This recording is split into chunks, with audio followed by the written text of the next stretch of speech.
In our consciousness, Emancipation 2022 presents the Lawas Festival Guafet. A burst of color, culture, food and entertainment at the Constitution Park on William Peter Boulevard, Castries, Tuesday, August 30th at 9 a.m. to 5 p.m. Come be part of a cultural sensory experience. For more information, go to CDF Facebook page. Participating partners, Government of St. Lucia, CDF, NRC, Umbutu, ICA, NYC, FRC, Denry North and South Constituency, Sufre Council, Sufre Foundation, Archaeological and Historical Society, SLHTA, and Events St. Lucia. 911, 10 a.m. to 11 a.m. with the consultant. Health is not merely the absence of diseases. It is your social, economic, physical, spiritual, and mental well-being.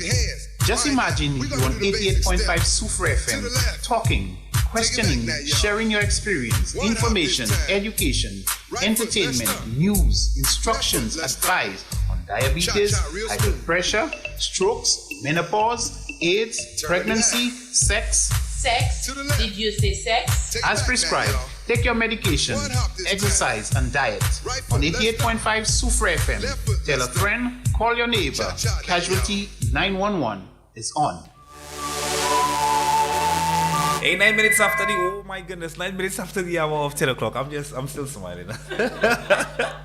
Hey, good morning, welcome inside Casualty 911. If it's between the hours of 10 and of course 11 o'clock, Casualty 911 is on. Now it's been a while I haven't seen phone. It's been like 100 years. You've been MIA for... It must have felt like 100 years, but it wasn't quite that, Yeah, because we're so used to seeing Louisa.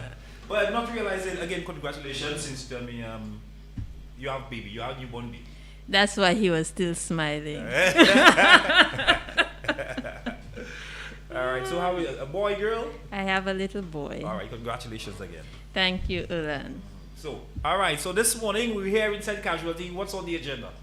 Today we're going to talk about going back to school. I know for many people it's exciting, for some people not so much. The children have been out for quite a long time. But before we get into that, I would just like to say good morning to our listeners. Thank you for staying with us, listening on Monday mornings. I haven't been around for a while, as Ulan mentioned. So get used to hearing this voice again.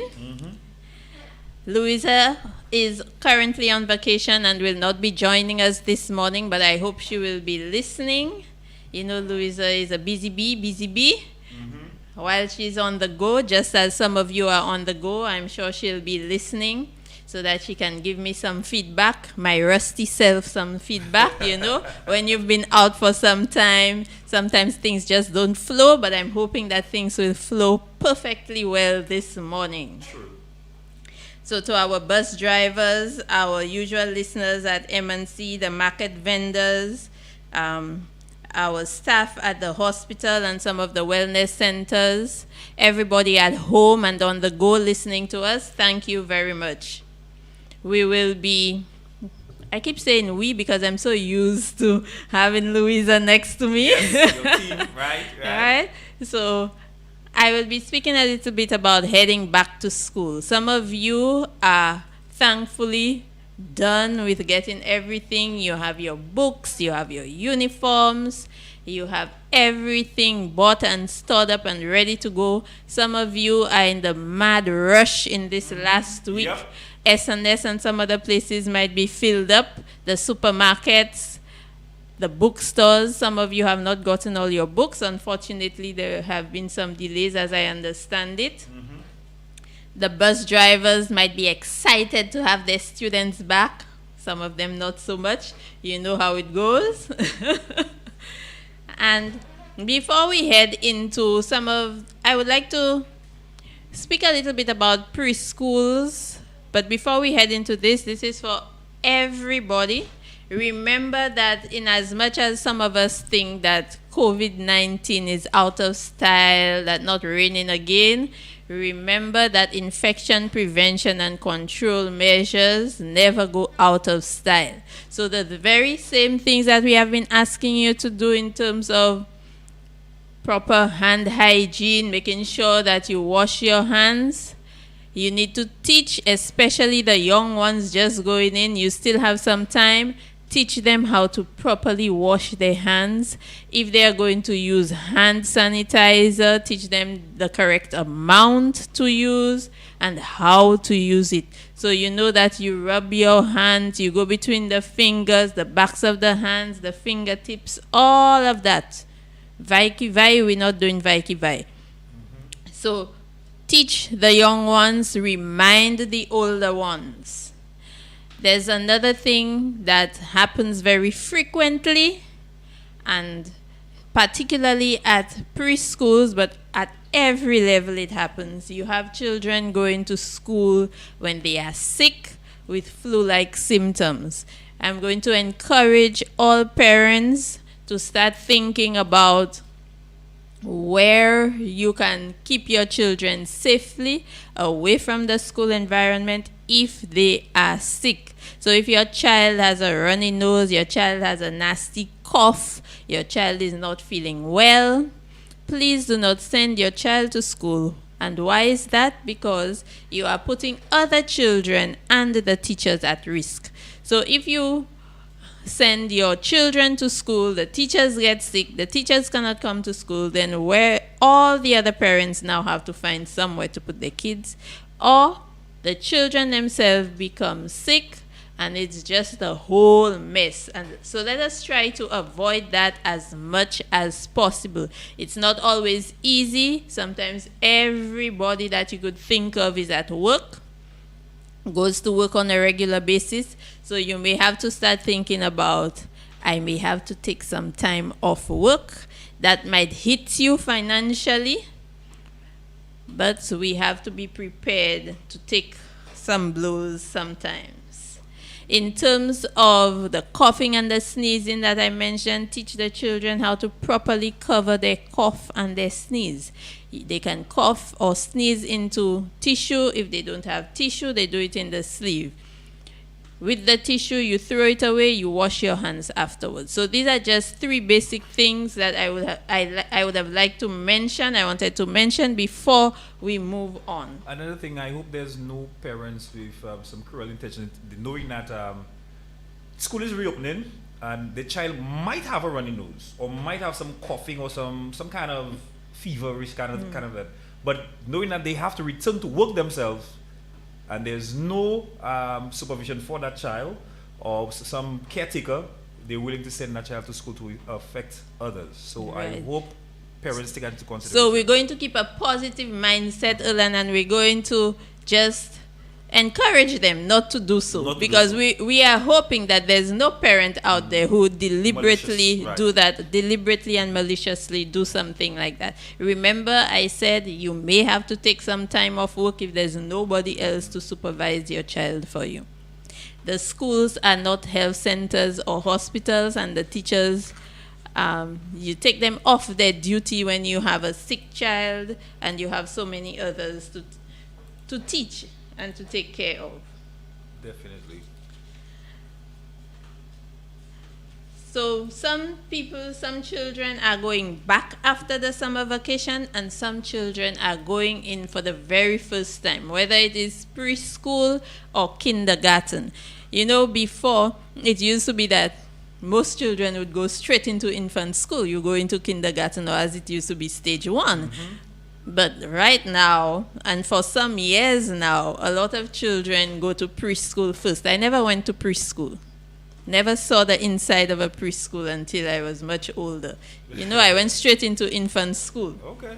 Yes. Some children adapt very quickly, and some don't.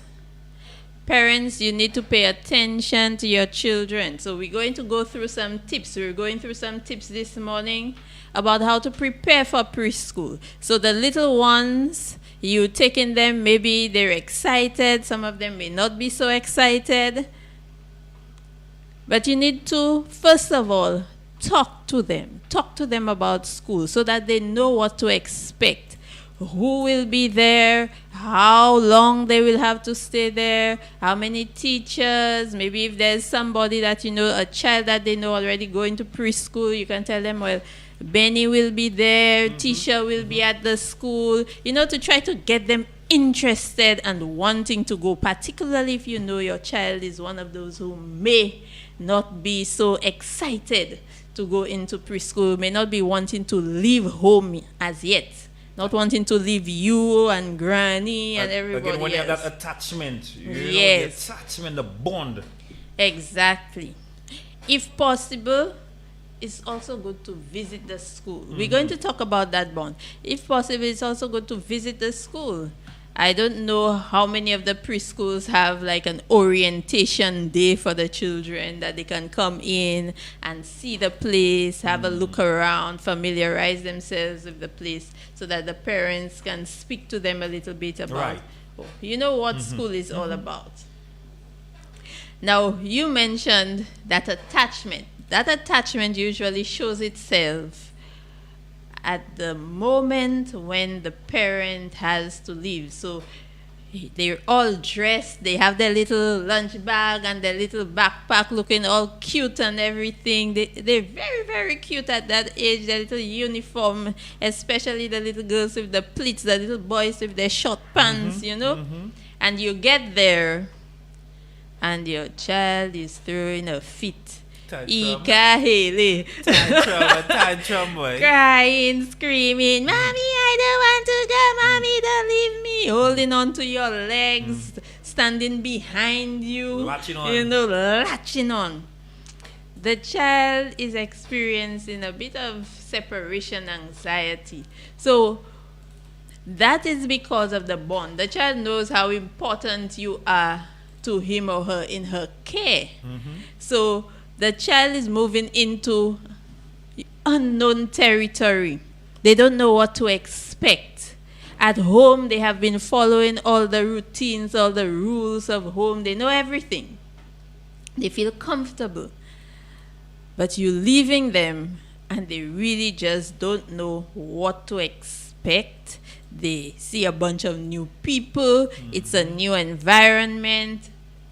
So you get that separation anxiety. So what can you do about it? How can you make it a little bit better? Making it better begins, as we said, with talking to them. So once you have spoken to them, they start to know what to expect. Now, one of the things that parents like to do, which is probably not the best thing to do, other than guess, when it's time to say goodbye, They stay a bit? they send the child in And they run and away? they run away.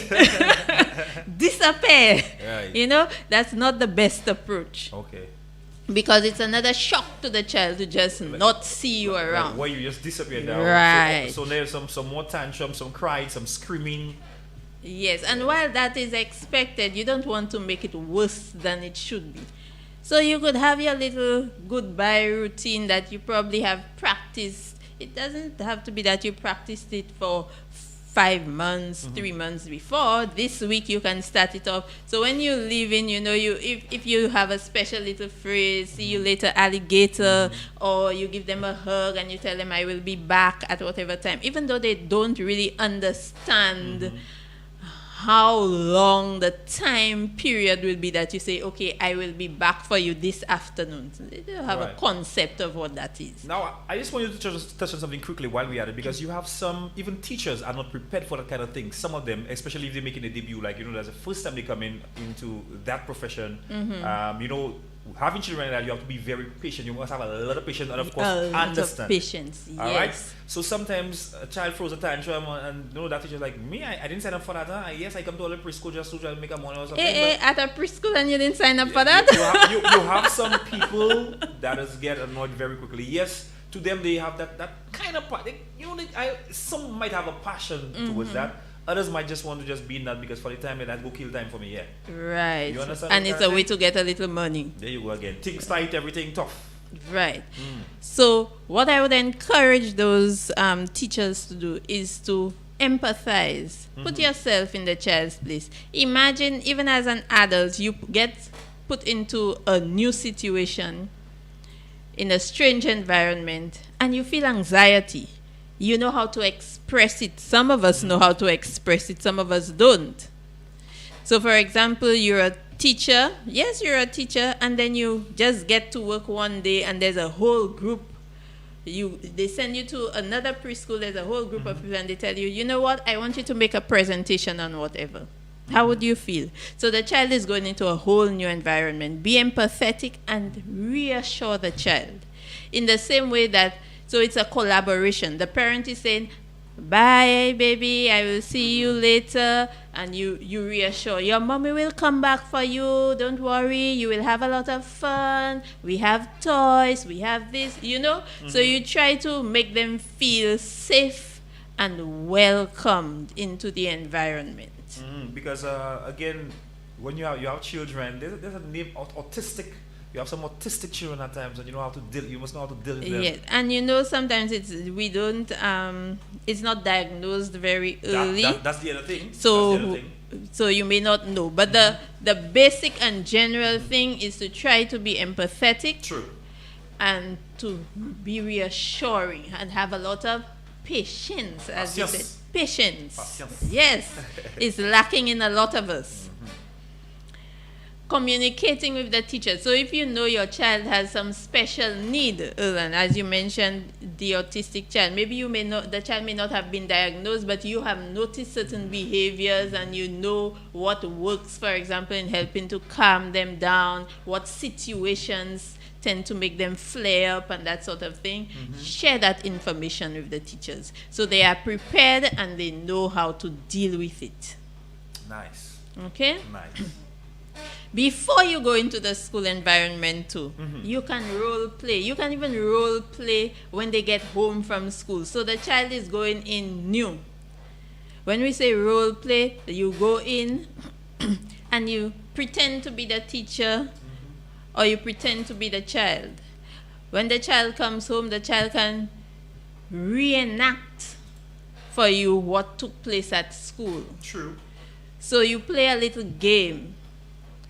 If the child, for example, said she was fighting with somebody for a toy, you can play it out and teach her how to share a little better. Because, you know, COVID had a lot of children indoors. A lot of children did not get to develop their social skills as they would have. And the other thing impacting the development of the social skills is the screen time. A lot of children are on phones and on tablets. All right? Now, so, while you're saying that is one of the best things to do. Again, another thing that will help is conflict resolution. Because you have children from an early age, they have maybe like, give my toy over one toy. So much can happen over one toy. The scratching, the biting, you know, all those kind of things. So conflict resolution would be even a good thing from an early age. From a very early age. And the role play can help. Remember that children learn through play.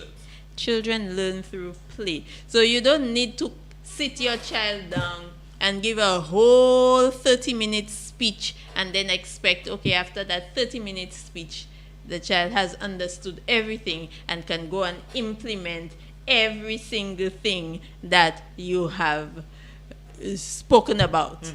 It doesn't happen that way. True. Just a few other little things in terms of the drop-off for the children.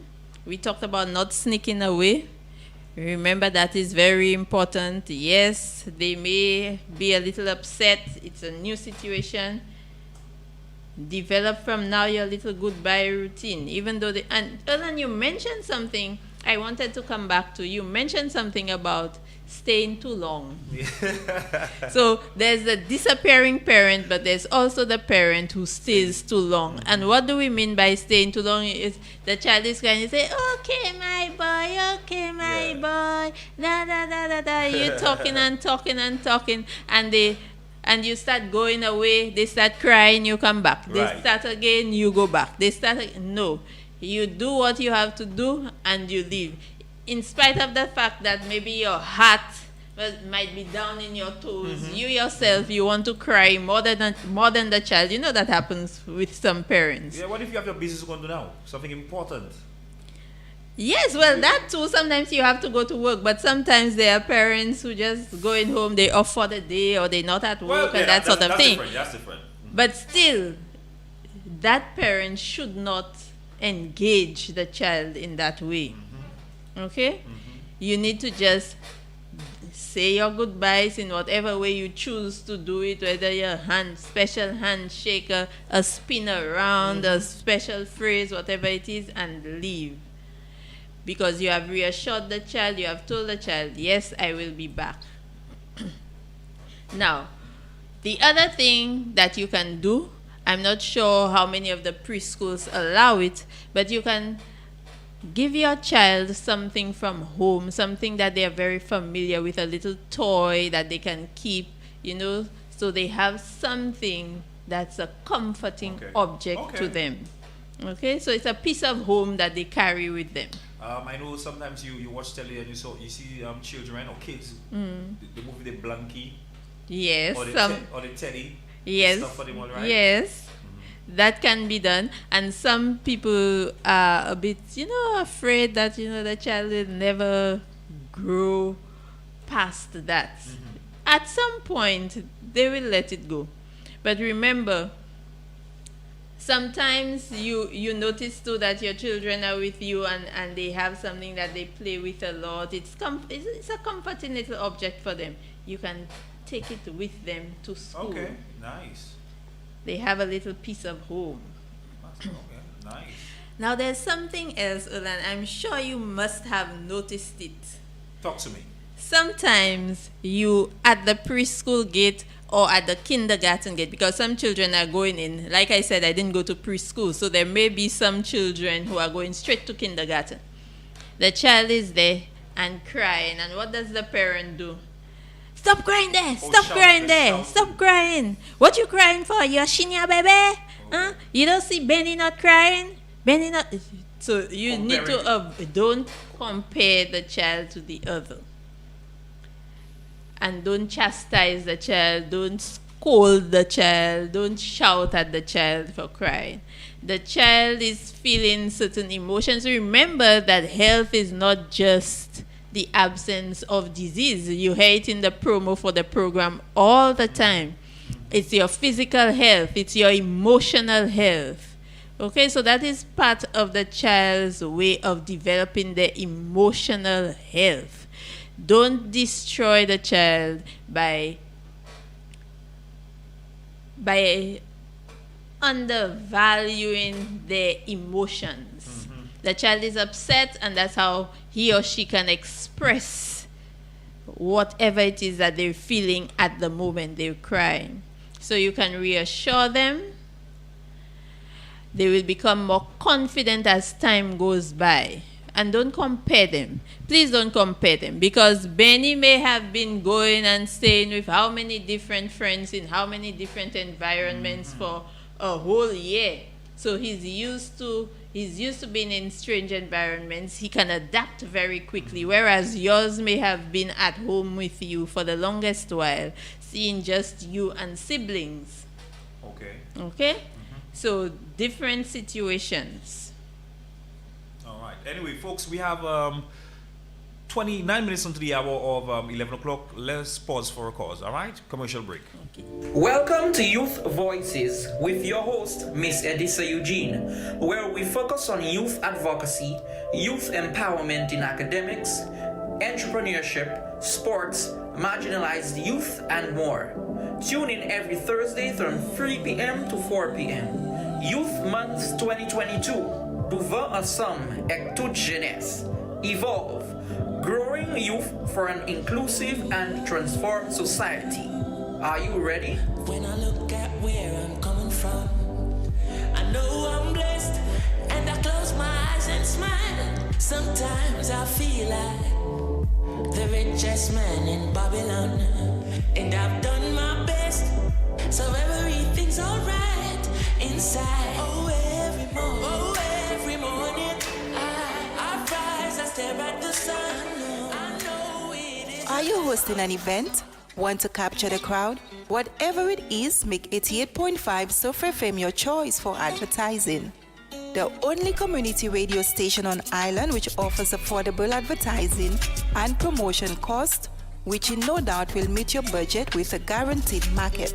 Our objectives are founded on being able to provide a voice for the marginalized, a platform that facilitates the free and open flow of information, the promotion of democracy within the media world, and the education of the populace through specifically tailored programs. Call us at 459-7200 or 731-4833. 88.5 Surf FM, your voice, your light. Surf FM presents its Stimulus News Package. This feature incorporates the local, national and international aspect on an informative platform. Tune in Monday through Friday at 1 p.m. to be more aware on our latest headlines and captivating stories with your presenter, Sabrina Epifan. 88.5 Super FM, your voice, your light. Casualty 911, 10 a.m. to 11 a.m. with the consultant. Health is not merely the absence of diseases. It is your social, economic, physical, spiritual, and mental well-being. Just imagine you on 88.5 Super FM talking, questioning, sharing your experience, information, education, entertainment, news, instructions, advice on diabetes, high blood pressure, strokes, menopause, AIDS, pregnancy, sex. Sex? Did you say sex? As prescribed, take your medication, exercise, and diet. On 88.5 Super FM, tell a friend, call your neighbor. Casualty 911 is on. Coronavirus? But children are safe, no? Hold up. Children are actually more likely to touch all kinds of surfaces, put their hands on their mouths and their eyes, or sneeze and cough with little thought about hygiene when around others. While children have been seen to recover well from this virus, they can easily spread it to those more at risk, like the elderly or ill persons who have a weaker immune system. Teach the little ones in your care to be little powerhouses of infection prevention. Keep reminding them, wash your hands. Cover your mouth with tissue or your inner elbow when you sneeze and cough. And be sure to praise them when you see them taking these precautions. Our health is in our hands. Together, through simple actions, we can stop the spread of coronavirus. This message was brought to you by the Bureau of Health Education of the Ministry of Health and Wellness. And of course, we're back 25 and a half minutes onto the hour of 11 o'clock, folks. Is between again 10 a.m. Of course, 11 a.m. Casualty 911 is on. Is either we have Miss Wilson or we have Fawn here. Well, we have Fawn here this morning. So good morning, welcome back inside Fawn. Thank you, Erlan. And as usual, Erlan keeps me on my toes. Imagine during the break, Erlan is saying to me, "But Fawn, that preschool is not really school, you know, it's a centers." So I say, yes, early childhood development centers. So we can say ECDCs for short. There you go. Okay? So the children go into the early childhood development centers. We spoke about the drop-off. We spoke about keeping them, getting them prepared and all of that. How to drop them off so that it does not cause added anxiety. Now, at the end of the day, when you return, you can remind them, you see, I'm back. I came to get you. The school day is over. So as you continue to do that, they know that at some point during the day, even though they don't have the concept of time per se, but children are very smart. So they might realize that at a certain time the teacher says, put your chair there, put your desk there. So once they start doing these things, they know what comes next. Somebody is coming to pick me up, whether it's mommy, daddy, auntie, or whoever. Somebody is coming to pick me up. So as they get familiar with the routines, then your drop-off should become easier because they know exactly what to expect, and they also know that at the end of the day, they can expect you to pick them up. So by reminding them, hey, I'm back, I came to get you, it makes everything a little bit better. All right? And again, that's a face you've been missing for a day. Right. And to avoid putting any spokes in the wheels or sending things in directions that they shouldn't, try to avoid the surprise visits. Leave them. Let them familiarize themselves with their environment, get to know the teachers, the children, and everything else. Avoid the surprise visits. Let them spend the entire day, or whether you have an arrangement with the center where you pick them up at half day or whatever the case it may be. But allow them to spend their time, and you come at the time when you're supposed to pick them up. Nice. Right? Nicely said. Okay, so we're moving on to another group of students who would be experiencing a bit of a transition. So parents were excited. The children wrote that new, what was it? It's not common entrance. It's called Yeah, I feel they changed the name. what's the name again? I would be The Caribbean. Okay, well, Yes. they wrote the exam at the end of grade 6, and they are going into secondary school. They all go. That's not like back in the day, you know, when some would go to secondary school and some would have to remain at primary school. Everybody is going to a secondary school, and it's a period of transition for them as well. They will be in a new environment. Some of them will be at schools where their classmates are not at the same school with them, and they may experience some anxiety as well. So let us not think that because they're of a certain age, they're 11 and 12 and 13, that they're grown men and women. Stop treating your children like adults. They are not adults. So in the same way that you would spend some time to prepare the children going into the early childhood development center, spend some time talking to your child who is going into secondary school. Give them an idea. Yes, there is an orientation exercise. That is so that they can familiarize themselves with the school environment. But it's only one day. It's just for a couple of hours at the most.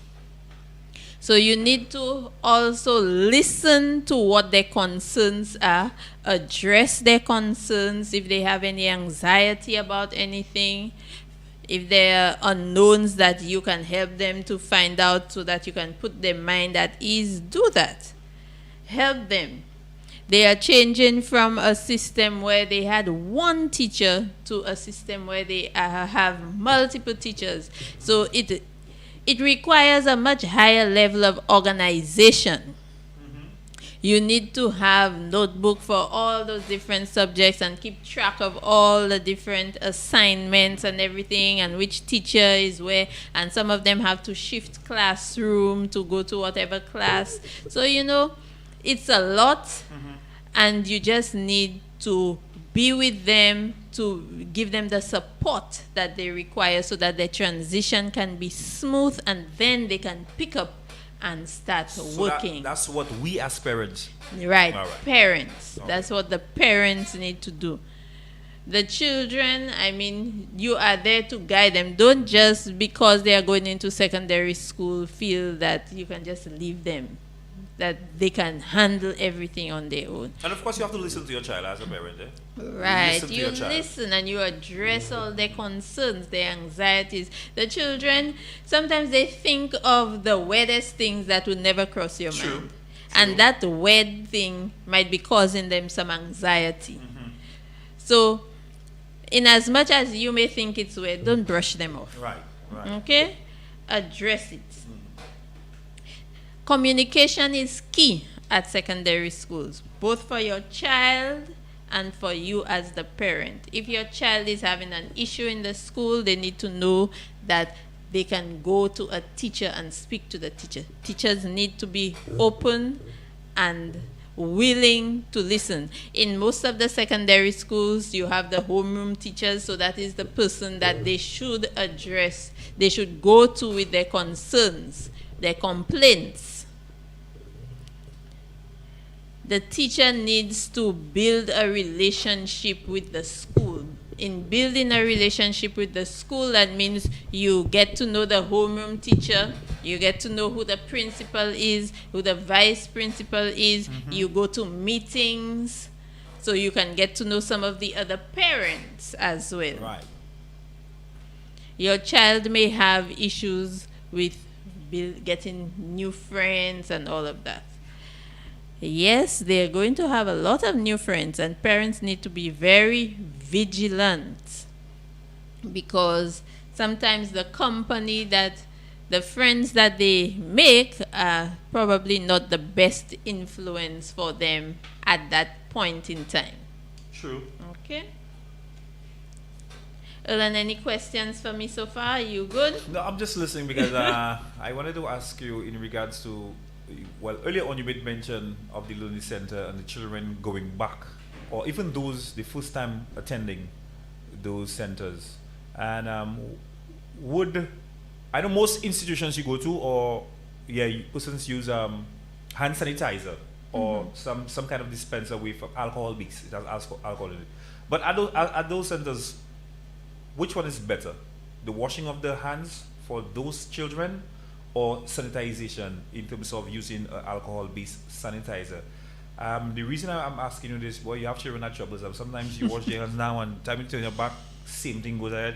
Some of them, you actually feed them with sanitizer. By the time you check yourself, the finger or the hand around the face, fingers entering the eyes. You might have some irritation. Or who knows, you have some children coming from different home, different background. You might have some irritation because of that. Whatever you're using or whatever you use, have some kind of rash or whatever on the skin. So I just want to ask you, what's up? Children are so sensitive at that age. Most children, they are sensitive, whether it's skin-wise or whatever. But they are. Okay. Well, to answer that question, soap and water is always the best option for everybody. Soap and clean running water. In a school, most schools, all schools should have a sink. And as we mentioned before, in terms of special requirements for your child, as a parent, if you know that, for example, your child cannot use scented soap, or there are certain things that irritate their skin, you bring and make sure that you communicate to the teacher that even though they may have a certain soap hair that they think that everybody should use, that your child needs to use a certain product, a different product for such and such a reason. You explain, and I don't think that would be an issue. Now, at other places, all schools, you get children using that same, whether it's primary level, secondary level, tertiary level, you have children using hand sanitizer. How soon should one, after using hand sanitizer, should one pick maybe a fruit, like pick maybe an apple or something that is tangible, you touch it and then for you to eat it? How soon after you use? Well, I cannot really give you a time frame. The reason why I ask you that, because of maybe the chemicals in the sanitizer. Right. But I would encourage them to allow their hands to dry, because when we use hand sanitizer, we should not use just a little bit. You have to use enough, not too much. What is enough? A pea size? What is enough?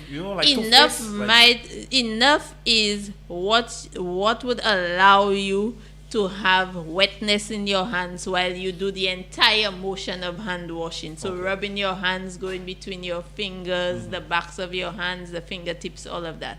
That would be enough. So different size hands, different amount. All right? All right, I get it. So we would learn what is enough for us through experience. All right? Well, I had so many questions, but because you came with your list, so I just didn't want to jump the gun and everything. Say I have my child, okay? I send that child to the center for the first day of school. But the child don't want to go back. How do I get that child to go back to school?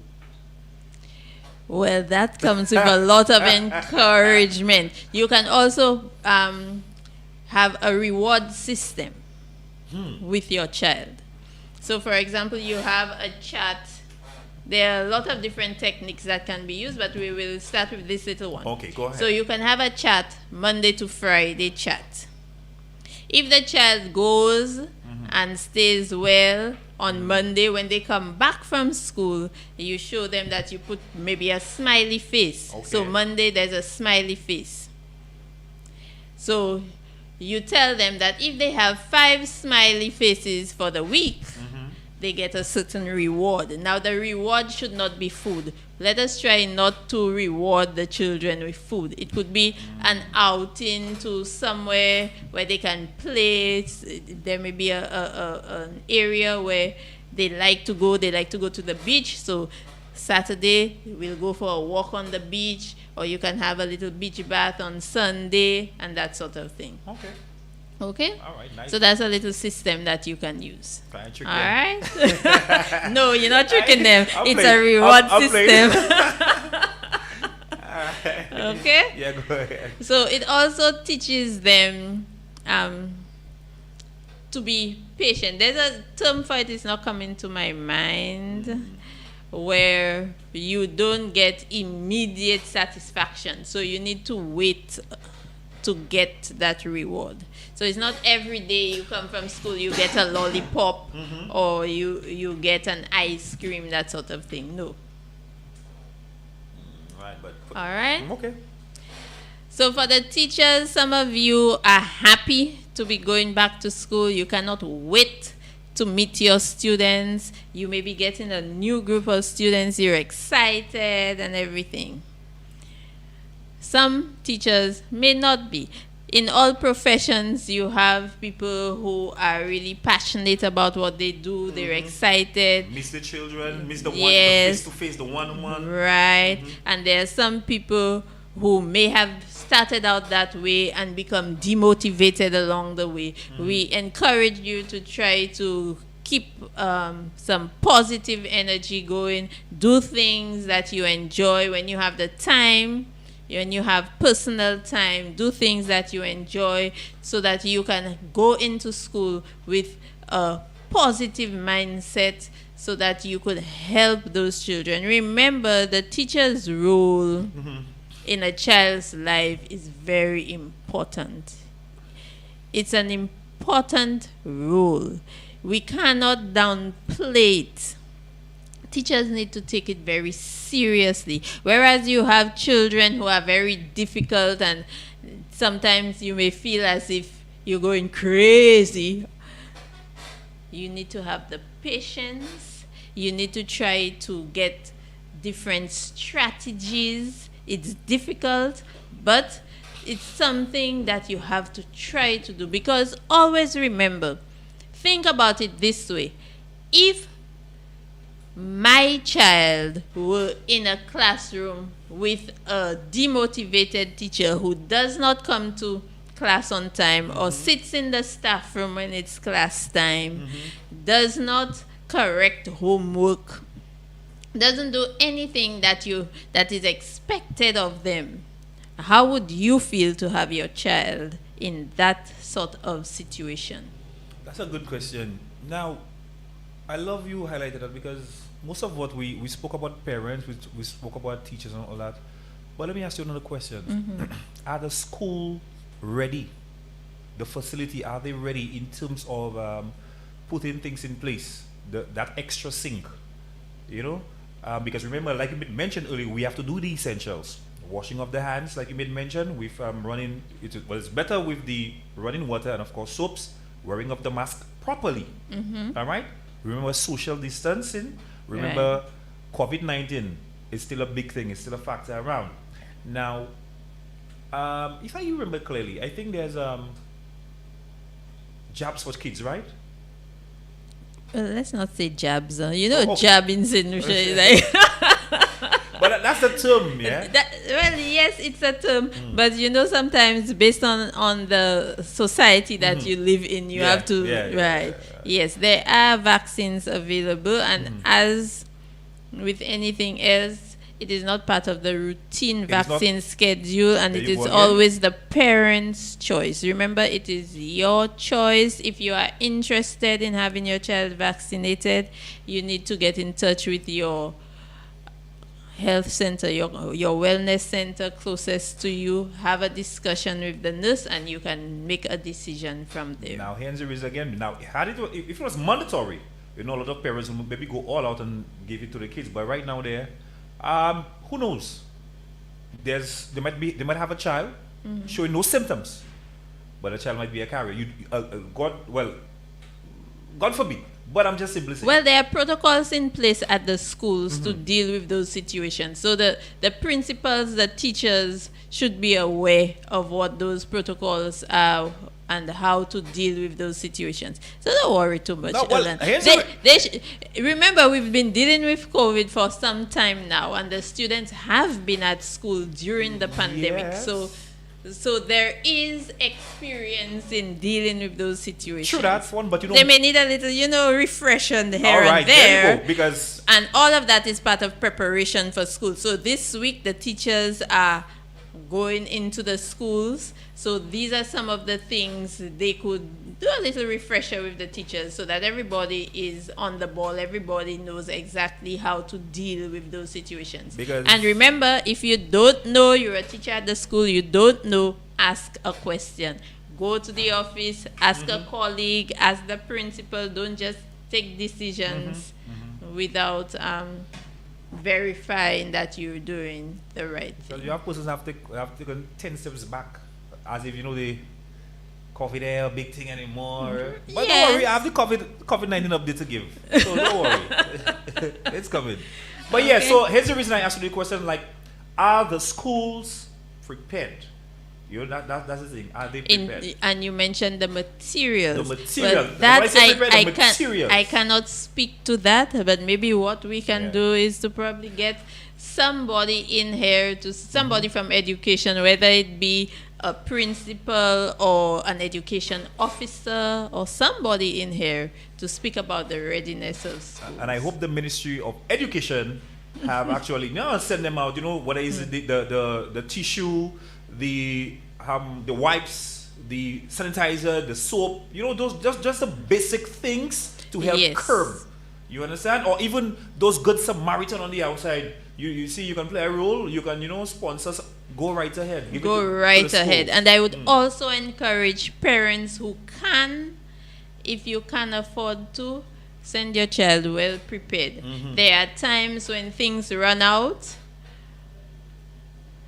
So if you can, please provide your children with all the necessaries to keep them safe. So wearing a mask every day at school should be the number one, no?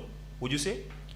I believe the mask requirement remains for the schools. Okay. Right. So students, that is for you.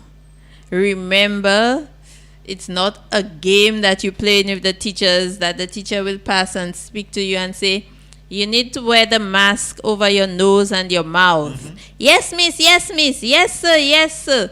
And then you walk 10 steps away from them, you take off the mask, and you turn and you look at them and ha ha ha ha ha ha. And, it gets very frustrating for teachers and the students. You need to understand that it is an infectious disease and you can become sick. And I hear a lot of persons highlight that wearing the mask, but what about disposing the mask? Some persons dispose of it the wrong way too, or the wrong places. You understand? Yes. Well, it should go in a bin. Bin is bin. Yeah? It should go in a bin. Don't take it and just drop it on a desk. Exactly. And another child come and, you never know. Exactly. Right? Your mask is your personal item, so you should not just throw it around the place. Even at workplaces too, eh? We're talking about just the school. Yes. Workplaces too. It happens everywhere. It happens everywhere. Workplaces, homes as well. Yes. Everywhere. All right. Yes. Hey, folks, we have 3 minutes. Hey, 3 minutes until the hour of 11 o'clock. Anything you want to highlight just before we end our show for today? Okay. And I think it's going to be the last one for August. Duh. Well, it took me a little while, but then yes. It's end of month. End of the month. Yeah. Right. So I would just like to encourage all parties involved to keep the positive energy. Remember that health is not just the absence of disease. So in as much as it is not just the absence of disease, we want to encourage you. We spoke a lot about the emotional health for the preschoolers and the children going into secondary schools. Keep positive, keep a positive mindset, be empathetic, be supportive, and that goes for all parties involved. So that is teachers, parents, students, bus drivers. All of you play an important role in helping things to move along smoothly, and we want things to move along smoothly during this academic year. And I wish all of you great success. All right. Again, I want to thank you for coming here, always making the extra effort. Whether you or Wilson, Miss Wilson, I always want to thank you guys. All right, for coming here to disseminate information, keeping the public abreast as to what's happening, what's trending. It's always my pleasure, and Erlan, it was fun being with you today. I missed that. Thank you immensely. All right. Again, folks, just want to wish you, of course, a blessed and productive day. Likewise, the week. This was Casualty 911. Till next time, God's willing, take good care of yourself. Hey, fun. You two have an amazing day. Thank you. All right. Casualty 911, 10 a.m. to 11 a.m. with the consultant. Health is not merely the absence of diseases. It is your social, economic, physical, spiritual, and mental well-being.